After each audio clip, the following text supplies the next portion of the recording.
he picked up the phone and I said, "What do you do when you can't complete the mission? Can't complete the mission?" Did you write the book for other people?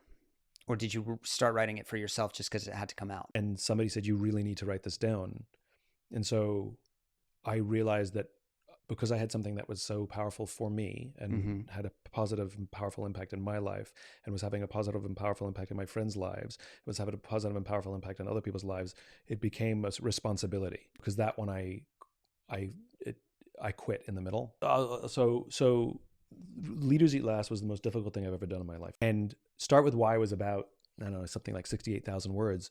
And when I was writing Leaders Eat Last, I was just getting started and I wrote 150,000 words. And I was sitting at my desk. It was probably at least a year, maybe over a year in. Probably lost at least one relationship by now. And I couldn't do it. I gave up. And so I got up from my desk. It was about 8 o'clock at night, and I went for a walk.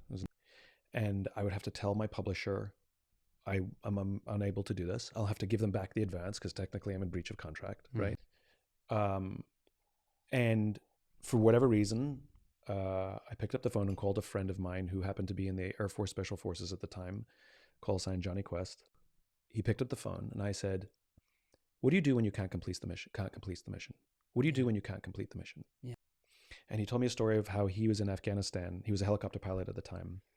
And they had a mission that all the intelligence said it was a suicide mission. Like, what do we do? Wow. And my friend turned to him and said, "This is what we signed up for." And so he said to me, he told me this story. And then he says to me, "Is this book more or less powerful than Start With Why?"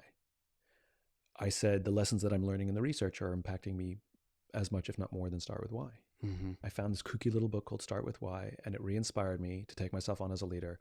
And I am who I am today in part because of your book. Wow. And he said, "This is what you signed up for." It was a "you are not alone" message. And this is what my friend was telling me, which is, go and I will be with you. And I went back and finished the book.